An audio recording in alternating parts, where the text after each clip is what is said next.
Baik, bismillahirrahmanirrahim. Assalamualaikum warahmatullahi wabarakatuh. Waalaikumsalam warahmatullahi wabarakatuh. Alhamdulillah, nahmaduhu wa nasta'inuhu wa nastaghfiruh wa na'udzu billahi min syururi anfusina wa min sayyiati a'malina. May yahdihillahu fala mudilla lahu wa may yudlil fala hadiya lahu. Asyhadu an la ilaha illallah wahdahu la syarikalah wa asyhadu anna Muhammadan abduhu wa rasuluh. Baik adik-adik sekalian yang sama-sama dirahmati oleh Allah Subhanahu wa taala. Yang pertama, puji dan puji syukur kita aturkan kepada kita panjatkan atas kehadiran Allah Subhanahu wa taala.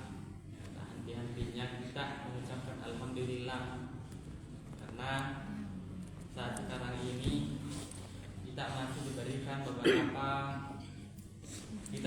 diberikan banyak sekali kenikmatan oleh Allah Subhanahu wa taala, sehingga kenikmatan itulah yang mampu mengumpulkan kita di tempat yang insyaallah berkah ini. Selain yukhrijun nas minadh-dhulumati ilal nur. Baik adik-adik sekalian, adapun tema atau judul materi kita pada sore hari ini yaitu mengatasi krisis moral dengan akhlak dan rukun Islam. Jadi sekarang kita akan berinteraksi sedikit kepada peserta supaya sedikit refreshing. Jadi yang pertama itu adalah mengatasi krisis moral. Perlu kita tahu bahwasanya apa itu krisis moral. Jadi krisis moral itu yaitu kurangnya adab atau kurangnya tingkah laku seorang manusia terhadap sesuatu. Coba satu orang sebutkan satu contoh krisis moral. Nah, satu orang angkat tangan coba. Contoh krisis moral saat sekarang ini. Ya, saya kasih contoh dulu. Yang pertama, balap liar untuk anak-anak muda yang masih berumuran anak sekolah SMA atau SMP. Ya, itu satu. Yang lain? Ulfa? Apa contoh? Cakap. Anak. Nah, Bu Ketua.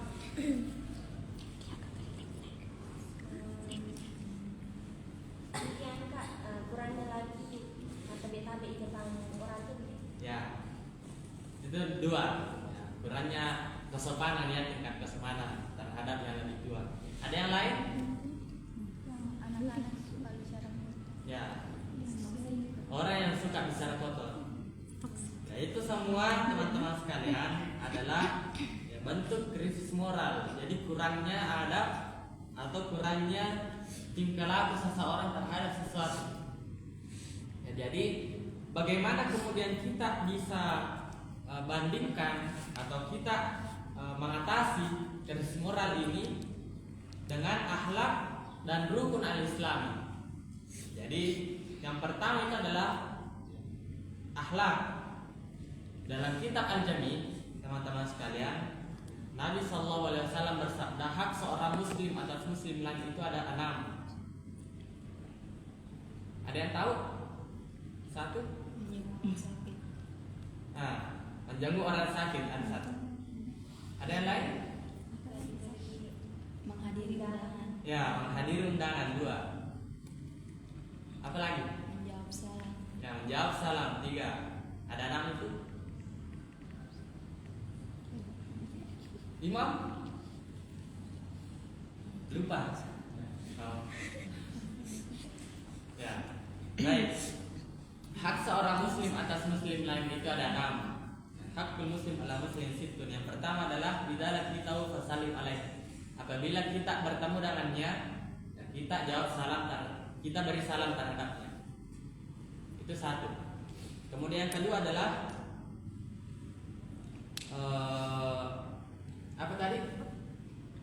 apabila dia mengundang kita, dipenuhi undangannya.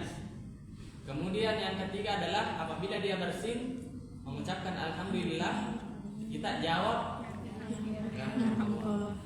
Kemudian selanjutnya adalah memenuhi undangannya, kemudian menjawabnya ketika ia sakit. Kemudian yang terakhir adalah mengiringi jari rasanya ketika ia meninggal dunia. Jadi itu merupakan adab, al-adab. Jadi hak seorang muslim ada muslim atas muslim lain itu adalah 6 tadi. Dan itu termasuk adab teman-teman sekalian. Kemudian yang kedua adalah adab kita terlihatlah apa yang ada di bawah kalian, wala tanzuru ila man huwa fawqakum, dan jangan kalian melihat apa yang ada di atas kalian, agar kalian dapat mensyukuri nikmat yang diberikan oleh Allah Subhanahu wa taala. Jadi adab yang kedua adalah bagaimana kemudian kita mampu bersyukur atas kenikmatan yang Allah berikan kepada kita. Itu tentang akhlak tadi. Kemudian yang kedua adalah selain daripada dalam kitab Al-Jami' tadi ada tentang keistiqomahan kita. Bagaimana kemudian kita istiqomah setelah kita memiliki akhlak yang baik, yaitu adalah kata Allah Subhanahu wa taala, innal ladzina qalu rabbunallah tsumma istaqamu tatanazzalu alaihimul malaikah alla takhafu wa la tahzanu. Jadi keistiqomahan itu yaitu apabila dia mengatakan qalu rabbunallah, Tuhanku itu adalah Allah, tsumma istaqamu, apa artinya? Kemudian dia istiqomah. Apa itu istiqomah? Coba satu orang jawab lagi. Pas. Ya. Kemudian dia istiqomah. Kata Allah Subhanahu wa taala, tatanazzalu alaihimul malaika. Dia akan diturunkan kepadanya malaikat untuk menjaganya. Makanya Allah takhafu, jangan kalian takut, wala tahzanu, dan jangan kalian bersedih. Nah, kayaknya sudah ada yang dapat apa arti istiqomah. Nah, apa itu istiqomah?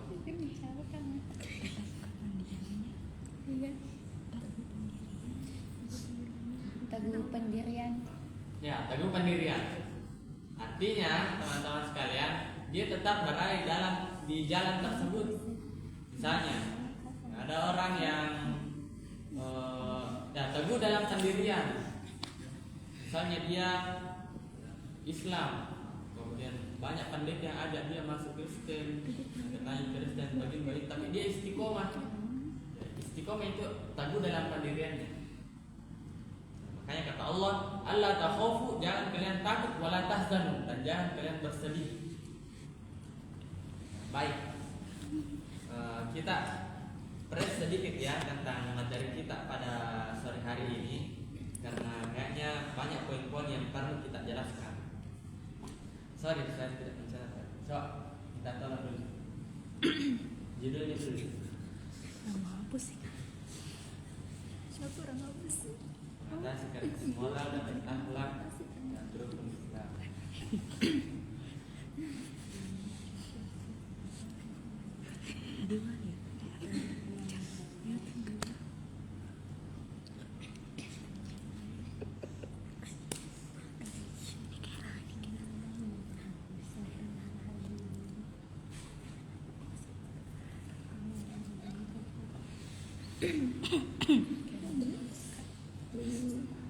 Suruh itu dulu namanya PKS ada yang datang. Imam sama Arya. Ya. Yang pertama tadi adalah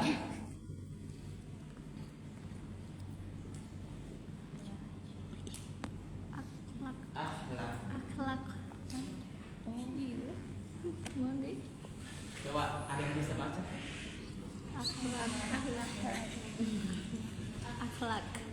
Akhlak. Kayak gini. Akhlak. Ya, akhlak. Yang pertama tadi adalah ya adab. Kemudian yang kedua adalah tentang Keistiqomahan.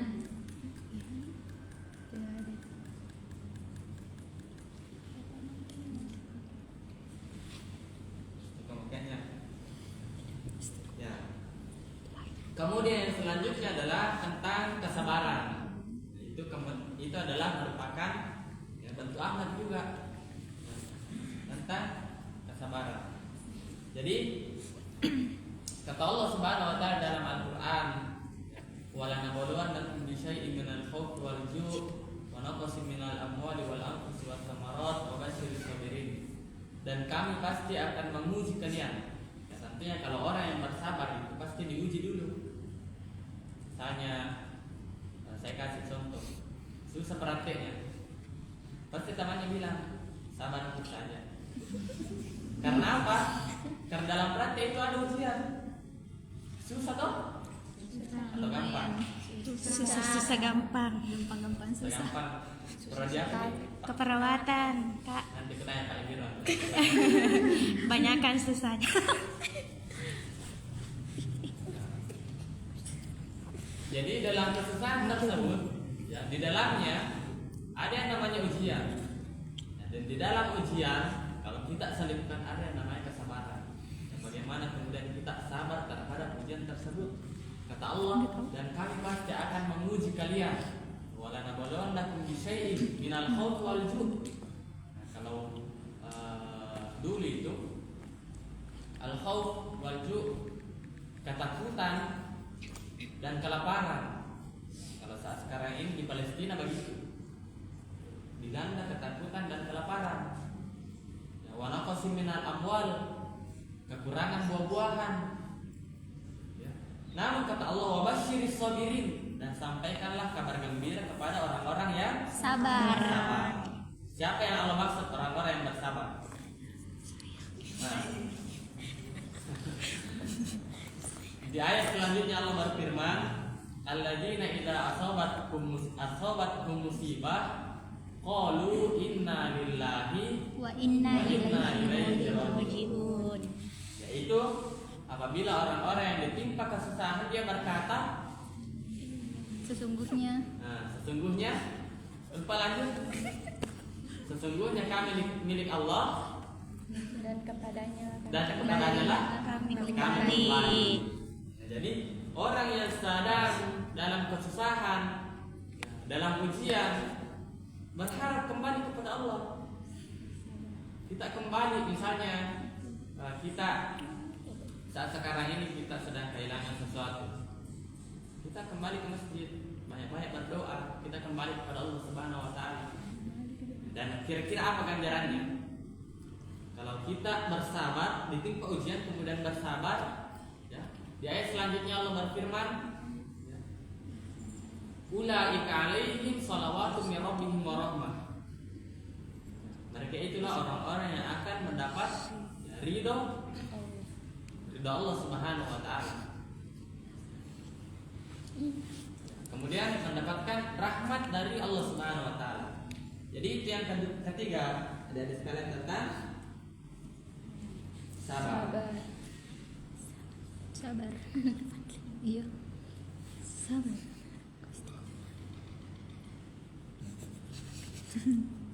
Maga jana. Itu poin akhlak tadi. Cara mengatasi krisis moral adalah dengan akhlak. Poinnya adalah adab kita. Kemudian setelah kita beradab, kita istiqomah.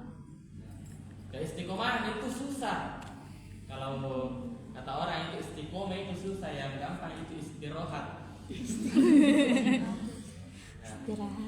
Jadi istiqomah. Kemudian bagaimana kemudian kita bisa istiqomah, yaitu dengan kesabaran. Kemudian kedua adalah tentang al-Islam. Ada lagi berikutnya. 2 poin saja. Coba satu orang, apa itu Islam? Nah, Laki-laki dulu, imam. Apa itu Islam?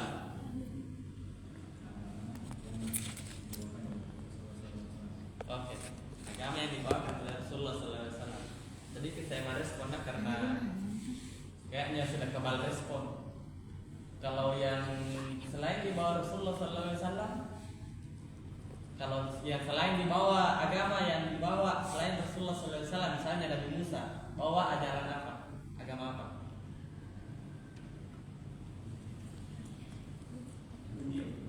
Hah? Ya. Ya, tauhid itu dalam ruang lingkup Islam itu tauhid di dalamnya. Ya, tauhid itu kita yakin bahwasanya Allah itu ada, sifat-sifatnya. Yang lain apa itu Islam?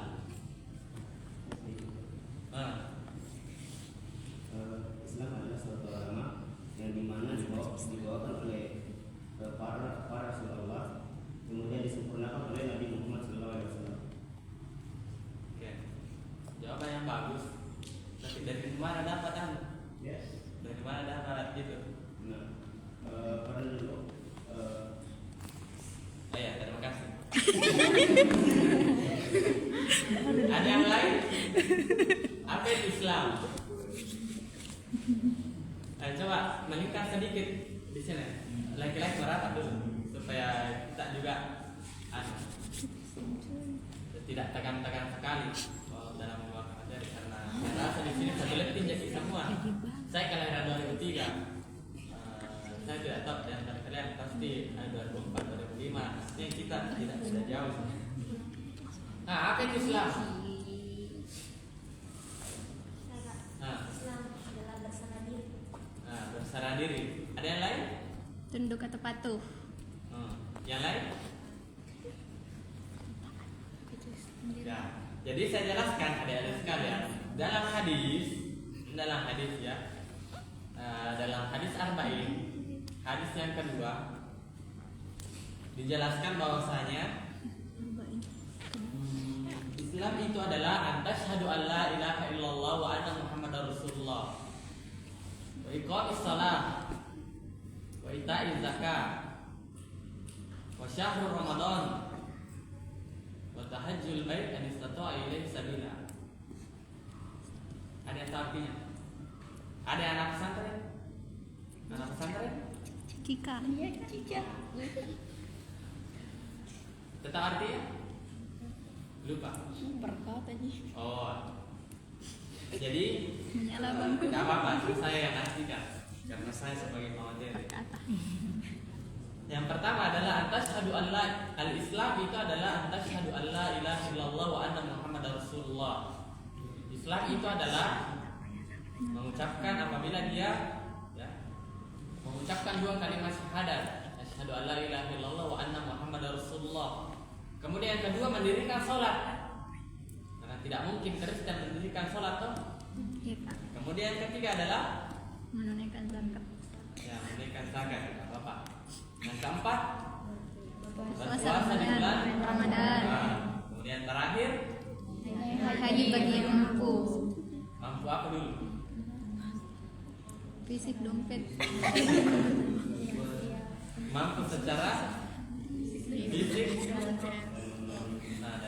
dan dompet toh. Jadi adik-adik sekalian, Islam itu tadi adalah ya silakan nanti kalian sendiri ucapkan dua kalimat syahadat, mendirikan sholat, menunaikan zakat, berpuasa dan berhaji. Kita langsung lompat saja ke sholat, dan ini yang paling kita mau tekankan nantinya. Kita tidak perlu panjang lebar bahas tentang syahadat, zakat, puasa dan haji. Kita akan dalami tentang sholat. Oh, Islam.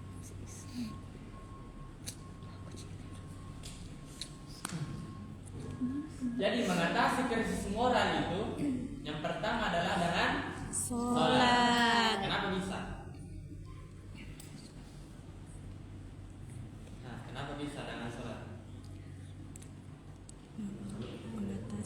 krisis moral. Bagus, jawaban yang tepat.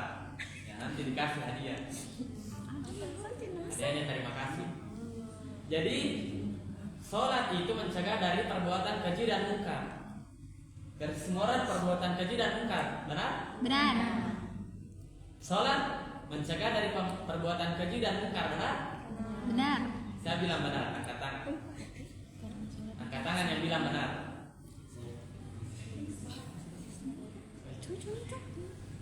Tiga orang yang setuju.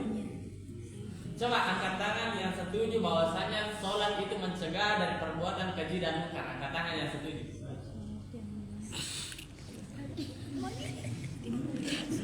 Stay. Oke, benar ya. Inna sholat tanha anil fahsya'i wal munkar, itu kata Allah Subhanahu wa taala. Sesungguhnya sholat itu mencegah dari perbuatan keji dan munkar. Kenapa bisa? Adik-adik sekalian, ya.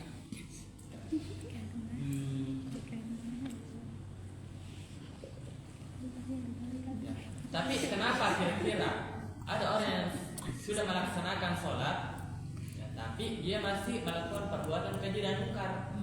Nah, dalam surah Al-Hajj Allah berfirman, ya ayyuhalladzina amanu, wahai orang-orang beriman, irka'u, rukuklah, wasjudu, dan sujudlah.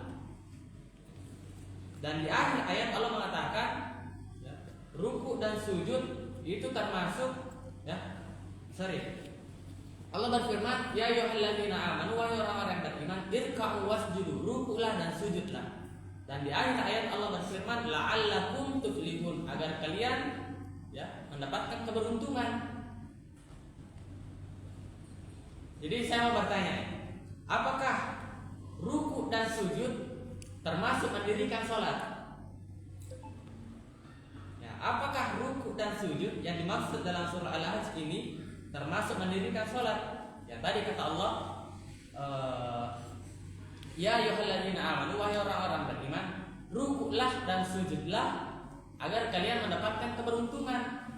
Ya, supaya kalian mendapatkan keberuntungan. Dan ini belum pasti. Ya, kenapa belum pasti? Karena ya, dalam akhir ayat Allah mengatakan la'allakum, agar kalian, supaya kalian. Ya, Allah tidak mengatakan benar kalian mendapatkan keberuntungan kalau misalnya kalian rukuk dan sujud. Jadi saya mau bertanya, apakah rukuk dan sujud termasuk mendirikan sholat? Ya, saya mau satu orang angkat tangan. Jawabannya iya atau tidak. Ya, tapi sekarang yang pegang-pegang luar tidak ada. Ada. Goir. Ya, sekarang siapa yang jawab salah harus bayar 10.000. Nanti dibayar di goir. Nah, tapi siapa yang jawabannya benar, kita doakan untuknya kebaikan. Nah, apakah rukuk dan sujud termasuk mendirikan sholat? Nah, satu orang angkat tangan.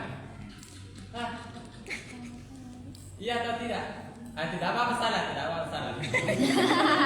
Kayaknya kalian takut bayar 10.000. Nah, Imam, apakah rukuk dan sujud termasuk mendirikan sholat? Nah, tidak. Ya.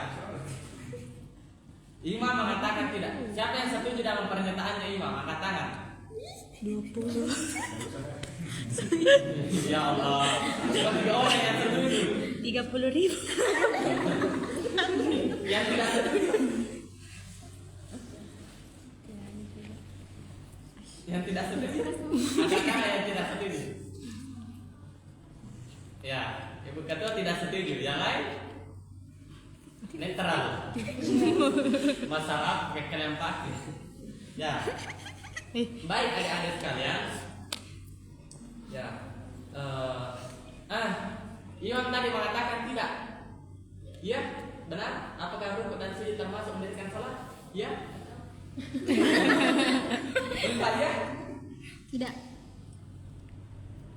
Ibu Ketua ya? Rukuk dan sujud termasuk mendirikan salat?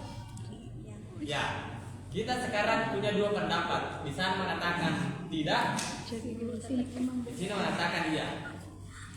Kita sekarang cari jawabannya apakah benar. Jadi ada sekalian, 10.000.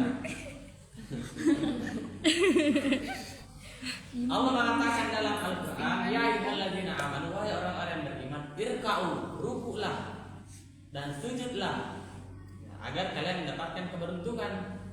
Tapi dalam surah Al-Mu'minun, ya Allah berfirman, wahai orang-orang yang beriman, apa? Qad aflahal mu'minun, sungguh beruntung orang-orang yang beriman. Siapa yang Allah maksud orang-orang yang beriman? Alladzina hum fi shalatihim khashi'un, yaitu orang-orang yang khusyuk di dalam Salatnya. Jadi kalau kita mengatakan bahwasanya krisis moral itu jadi di dalam Al-Quran tadi ada dua pendapat. Yang pertama dalam surah Al-Hajj, irka'u wasjudu, rukuklah dan sujudlah agar kalian mendapatkan keberuntungan. Tapi dalam surah Al-Mu'minun mengatakan, ya, sungguh beruntung orang-orang yang beriman, yaitu orang-orang yang khusyuk dalam sholatnya. Jadi kalau kita membandingkan antara kedua ini, teman-teman sekalian, ya, kenapa orang yang dalam keadaan sholat, ya, dia rajin sholat, namun perbuatan maksiatnya terus berjalan, ya, karena dia tidak khusyuk di dalam sholatnya. Kemudian yang pertama, sholat. Yang kedua, ya, adalah zakat. Siapa bilang zakat?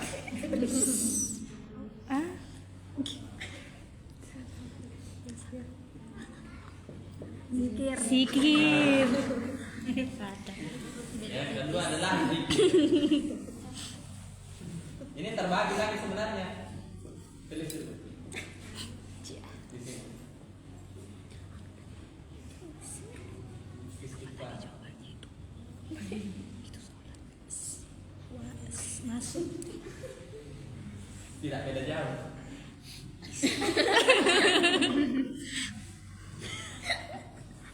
Mana pakainya? Ya, cepat saya. Kembali. Apakah istighfar itu termasuk zikir? Termasuk. Yang bilang termasuk angkat tangan.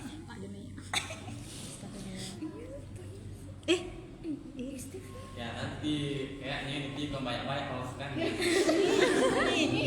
Ada yang merah 30. Ya, istighfar itu benar termasuk zikir. Allah berfirman dalam Al-Quran, ini perkataannya Nabi Nuh alaihissalam ketika Nabi Nuh alaihissalam berkata kepada kaumnya, dan Allah abadikan dalam Al-Quran dalam surah Nuh.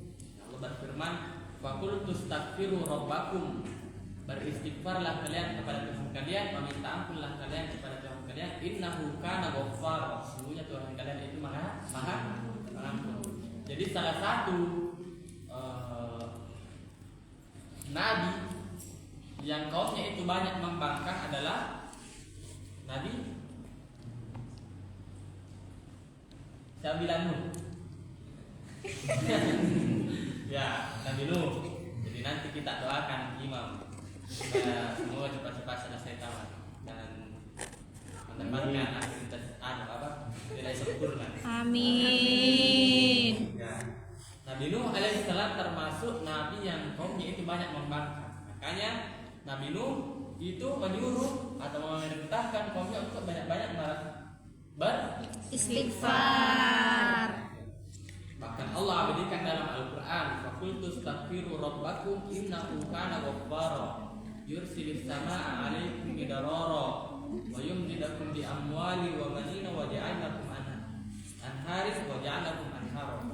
Dan ini teman-teman sekalian, Imam Asy-Syafi'i radhiyallahu taala rahimallahu taala pernah didatangi, gurunya Imam Asy-Syafi'i pernah didatangi oleh ya orang-orang, banyak orang yang datang, ya, Imam Asy-Syafi'i, ke gurunya Imam Asy-Syafi'i. Dia menanyakan ya permasalahan hidupnya. Ada yang bilang, ya Imam, di kampung saya itu sudah lama tidak turun hujan. Apa solusinya ya Imam? Beliau mengatakan, istighfarillah, beristighfarlah kepada Allah Subhanahu wa taala. Kemudian datang lagi yang lain. Ya Imam, saya ini sudah lama menikah, namun tidak dikaruniai seorang anak. Apa solusinya ya Imam? Dia mengatakan, istighfarillah, beristighfar kepada Allah Subhanahu wa taala. Ya, datang lagi yang lain, permasalahan itu silih berganti. Ya, ada yang bilang, ya Imam, saya ini sudah lama berdoa minta jodoh, tapi jodoh saya belum datang. Apa solusinya Imam? Ya kira-kira apa solusinya kalau jodoh susah datang? Ya, ada yang bilang jodoh itu sudah diatur, betul? Betul. Jadi kalau jodohnya belum datang, kemungkinan kalian sudah susah diatur. Ya. Ada yang datang, ya Imam saya seperti ini, ya Imam saya seperti ini. Namun solusinya hanya satu, istighfarillah. Kemudian Imam Syafi'i bertanya, wahai guruku, dari tadi ada orang yang datang silih berganti menanyakan, bertanya tentang permasalahan hidupnya. Kemudian kita coba istighfarillah. Kemudian dia berkata bahwasanya ya bukan saya yang mengatakannya, tapi Allah yang mengatakannya dalam Al-Quran. Ya, tadi dalam surah Nuh, "Faqul tastaghfiru rabbakum innahu kana ghaffara yursilis samaa'a 'alaikum bidarara wa yumdidukum bi amwali wa banina wa yaj'al lakum anharin wa yaj'al lakum anharin wa yaj'al lakum anhara." Itu satu. Kemudian yang kedua adalah selain daripada istighfar, yang bisa mengatasi krisis moral adalah ya, peka. Adalah doa.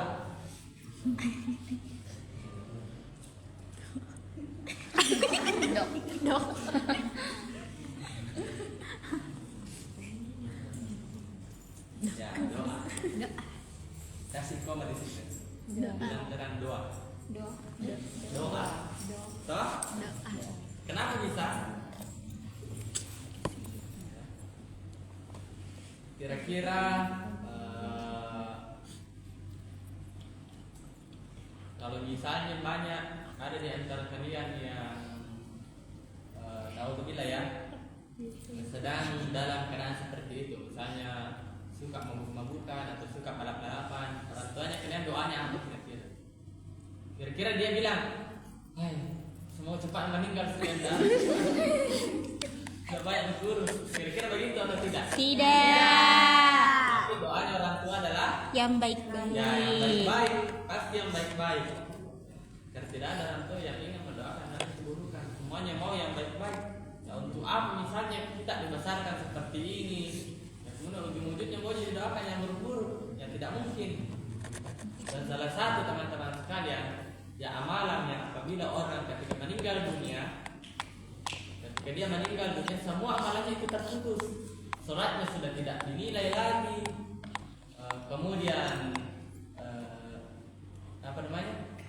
bacaan Qurannya sudah tidak dinilai lagi. Kira-kira apa yang salah satu yang bisa menghantarkan kita atau tetap menyambungkan kita dengan amalan adalah doa anak yang soleh dan soleha. Itu salah satunya. Jadi doa ini teman-teman sekalian juga berpengaruh terhadap krisis moral. Dan kekuatan doa ini, ya, ini kekuatan doa ya benar-benar antar kita dengan Allah.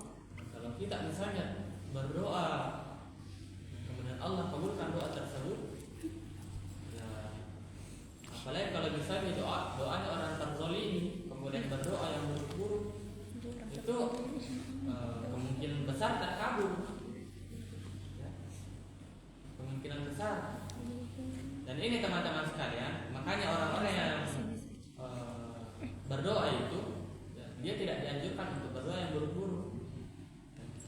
Ini saya pernah ada sebuah kisah teman-teman sekalian. Ini kisah terakhir ya sebelum kita tutup.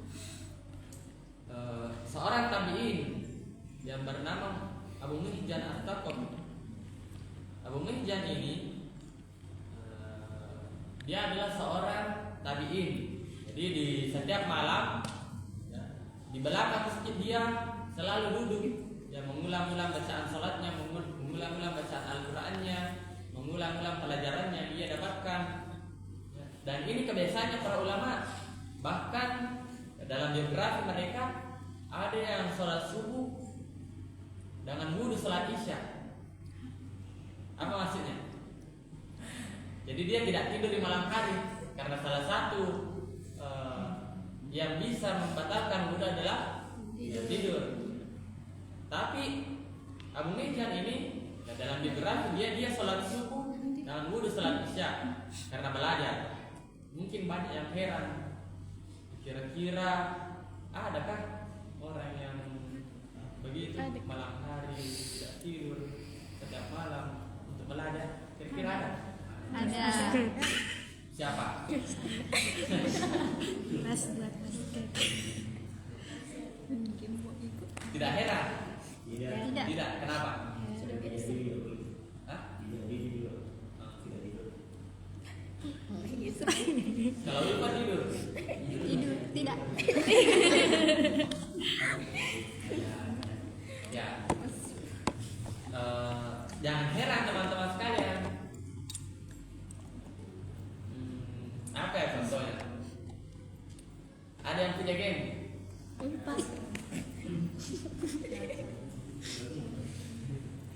Atau ada yang suka nongki-nongki? Nongkrong-nongkrong? Tidak. Lupa semua kak. Jadi kecintaan kita terhadap sesuatu itu bisa melenakan dan melupakan. Contohnya, ada orang yang main game dari pagi sampai pagi kembali karena kecintaannya terhadap sesuatu, dia lupa terhadap waktu. Begitu juga dengan orang yang suka nongkrong, hanya di kafe lah, belajar, hanya tulis jurnal, tulis laporan dan sebagainya. Pasti tidak tidur di malam hari karena apa? Yang pertama adalah karena kecintaannya terhadap sesuatu, yang kedua adalah karena takut. Begitu juga dengan Abu Mihjan ini. Karena dia tidak tidur di malam hari, dia hanya mengulang-ulang bacaannya karena cintanya terhadap sesuatu. Ya pernah suatu malam adik-adik sekalian, ini pernah suatu hari di Madinah dilanda paceklik, hujan lama tidak turun. Orang-orang sudah melaksanakan sholat istisqa, sholat meminta hujan, namun hujan tak kunjung turun. Ya. Suatu malam ada seorang yang berdiri, yang masuk ke dalam masjid kemudian berdiri melaksanakan sholat. Dia tidak melihat Abu Mihjan di belakang, tapi tadi dia tidak lihat dia di belakang. Setelah sholat dia berdoa. Nah, ini hujan lama sudah tidak turun, sudah lama tidak turun. Namun ketika orang ini selesai sholat, dia berdoa mengangkat tangannya. Dia berdoa, ya Rob, di Madinah ini sudah lama dilanda paceklik. Kami sudah melaksanakan sholat istisqa, namun hujan tak kunjung turun. Saya berdoa kepadamu, kata orang ini, dan saya berdoa kepadamu dan bersumpah menyebut namamu ya Rabb, turunkan hujan. Tiba-tiba pada waktu itu guntur, petir berbunyi di langit. Kemudian tiba-tiba turun hujan yang deras. Kemudian orang yang mengatakan, ya Rabb, siapa saya ini? Ya, kemudian Abu Mihjan yang melihat dia dari belakang, ya, kaget. Kira-kira apa amalannya orang ini? Baru-baru dia berdoa, ya, belum dia menurunkan tangannya hujan sudah turun. Ya. Kemudian pada waktu itu sholat subuh di subuh hari, dia ikut sholat subuh dengan para jamaah. Kemudian Abu Mihjan ini melihat, membontoti orang ini. Dia perhatikan terus, siapa dia? Kemudian kenapa kira-kira dia bisa langsung berdoa seperti itu? Dan ini teman-teman sekalian, ya, adalah hadis Nabi Sallallahu Alaihi Wasallam. Rubba ash'ab akbar zuti mirain madafuin bil abawah lau ahsama 'ala Allah la abarra, ya, lau ahsama 'ala Allah la abarra. Boleh jadi, ya, ada seseorang yang pakaiannya lusuh, ya, penampilannya lusuh, pakaiannya berdebu, ya mungkin pakaiannya robek atau ada tambalannya. Madafui bil abab, dia selalu ditutupi pintu. Ketika dia tidak hadir, tidak dirindukan ketidakhadirannya. Apabila dia hadir, ya selalu orang-orang selalu tidak merindu, tidak menyukai dia kalau dia ada. Ya. Lau ahsama 'ala Allah, ketika dia berdoa kepada Allah Subhanahu wa taala, la abarra, Allah langsung kabulkan permohonan. Dan terkadang ada orang-orang yang seperti itu, ada sekalian. Makanya saya katakan bahwa saya kekuatan doa ini, ya, kekuatan yang benar-benar mematikan, benar-benar ini doa. Ya, kalau kita mereka dalam istighfar, ya, apalagi kalau kita dalam keadaan sujud, berdoa dalam keadaan sujud, ya pas-pas waktu sujud kita dekat dengan Allah. Ya, karena kondisi seorang hamba yang paling dekat dengan Allah itu dalam keadaan sujud. Ketika kita berdoa dalam keadaan waktu sujud tersebut, kemungkinan, ya, besar kemungkinan Allah kabulkan permohonan kita karena kita pada waktu itu dekat dengan Allah Subhanahu wa taala. Mungkin cukup sekian adik sekalian karena waktu juga ada juga sebenarnya yang mau saya bikin. Sebenarnya tadi saya mau pending sampai besok, tapi saya bilang tangkal nih sudah tangkal dikuliahkan, tidak apa-apa. Karena ada juga sebenarnya kegiatan, ya, ada juga kesibukan.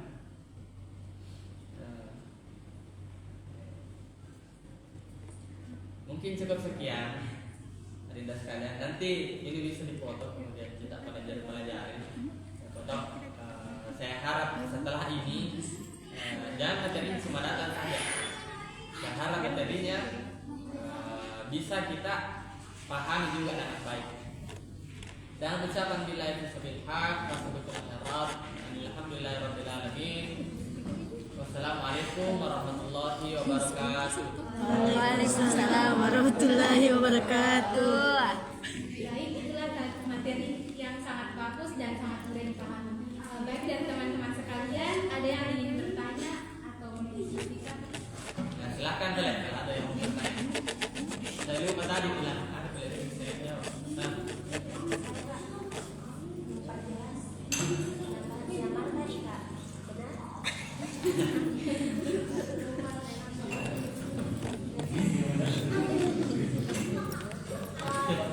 Kenapa tak pindah?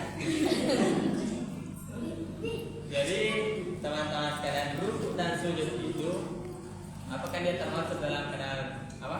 Termasuk mendirikan sholat? Jawabannya saya tidak tahu. Intinya dalam apa?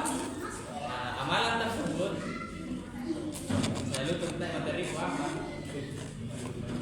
Intinya rukuk dan sujud itu, ya Allah hanya mengatakan bahwasanya, ya, semoga kalian semoga kalian mendapatkan keberuntungan. Namun ketika kita mendirikan sholat, ya, Allah mengatakan sungguh beruntung. Ya, sudah ada kepastian kalau orang yang sholat itu pasti sungguh telah beruntung. Tapi orang yang dalam keadaan rukuk dan sujud itu, la'allakum, semoga itu kata Allah SWT, semoga itu belum pasti, sesuatu yang belum pasti. Jadi kesimpulannya adik-adik sekalian, rukuk dan sujud itu tidak termasuk dalam keadaan sholat, tapi orang yang dalam keadaan sholat sudah pasti ada Rukuk dan sujud. Jadi kemungkinan dalam rukuk dan sujud itu, misalnya kita sujud syahwi, toh, misalnya kita membaca Al-Quran, tiba-tiba kita mendapatkan ayat sajadah, kita sujud, itu tidak termasuk dalam keadaan sholat. Jadi itu ada istilah. Bisa ada?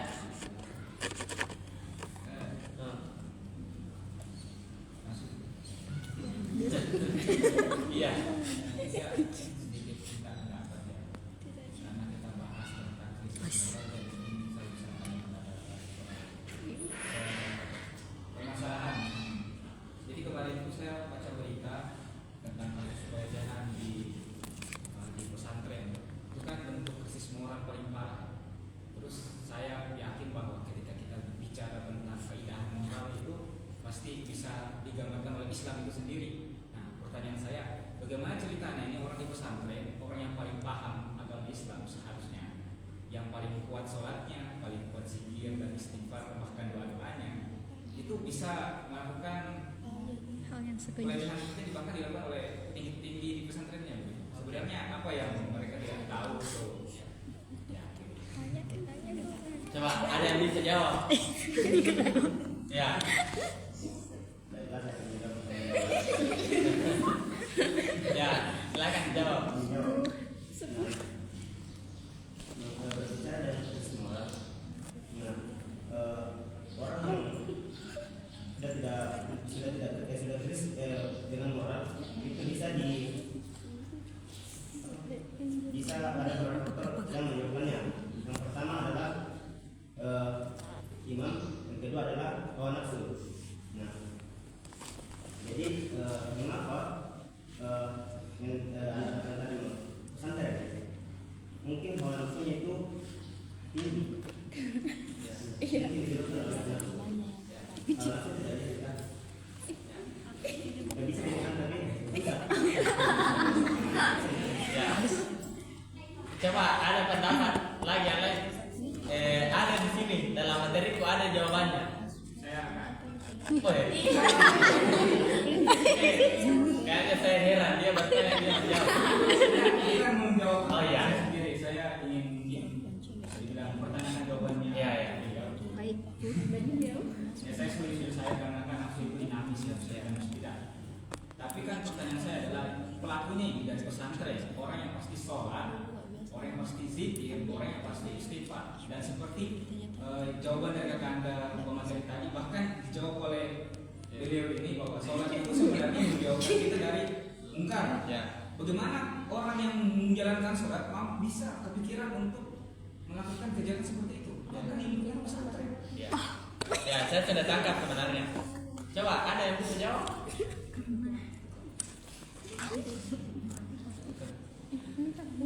Ibu moderator bilang kurang istiqomah. Ada yang lain? Coba. Ya. Karena waktu juga, jadi saya langsung jawab saja. Kenapa kira-kira? Ya, karena kekhusyuan di dalam melaksanakan al-Islam tersebut masih kurang. Kira-kira begini. Memang benar, sholat itu mencegah kita dari perbuatan keji dan munkar. Tapi kenapa kira-kira masih ada yang bahkan dalam lingkungan pesantren, ustaznya misalnya sudah mungkin sholatnya sehari-hari, kemudian amalannya juga sehari-hari dia laksanakan, tapi kita masih seperti itu. Yang pertama, dua faktor yang penyebab orang yang melakukan dosa adalah faktor internal dan eksternal. Apa itu? Kira-kira faktor internal adalah yang pertama itu dari diri kita sendiri. Benar tadi jawabannya. Siapa? Haikal. Beliau. Dari hawa nafsu. Hawa nafsu. Di bulan Ramadan itu, tunggu dulu. Yang pertama itu dari hawa nafsu. Yang kedua adalah dari godaan Syaitan. Benar tadi jawabannya Haikal. Hawa nafsu. Ya. Hawa nafsu itu memang susah ditahan. Kalau dalam apa namanya? nantilah saya jelaskan. Jadi hawa nafsu memang susah ditahan.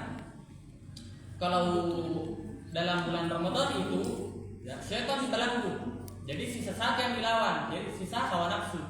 Ya kenapa kira-kira banyak orang di bulan Ramadan masih ada orang yang berbuat dosa pada syaitan sudah dibelenggu? Jawabannya adalah hawa nafsunya. Kemudian setelah di luar bulan Ramadan, ya, ada syaitan sudah dibuka belenggunya. Jadi pasti ada godaan dari syaitan. Makanya dalam surah An-Nas itu kita diajarkan Qul a'udzu birabbin nas, malikin nas, ilahin nas, min syarril waswas, dari bisikan-bisikan atau rasa waswas. Minal jinnati wan nas, dari kalangan jin dan manusia. Itu Imam. Jawabannya kenapa kira-kira orang yang sudah khusyuk dalam salatnya dan sebagainya, dia masih kurang orang yang sudah sholat kemudian dan yang selainnya masih melakukan perbuatan dosa, dia kurang khusyuk dalam sholatnya dan kurang dalam al-Islamnya, seperti itu. Mungkin cukup sekian saya pertanyaan. Kalau misalnya ada yang mau bertanya, silakan di chat saja, tidak apa-apa. Saya kembalikan ke moderator. Baik, sedikit kesimpulan, krisis moral merupakan kurangnya adab atau kurangnya tingkah laku kesopanan seseorang. Bagaimana kita mengatasi krisis moral? Yaitu dengan akhlak dan rukun Islami, di mana pada akhlak ada poin adab, istiqomah dan sabar. Poin Islam yaitu sholat, zikir, yakni istighfar dan doa. Mohon maaf apabila ada kesalahan dan saya selaku moderator. Billahi fisabilil haq fastabiqul khairat. Wassalamualaikum warahmatullahi wabarakatuh. Waalaikumsalam warahmatullahi wabarakatuh.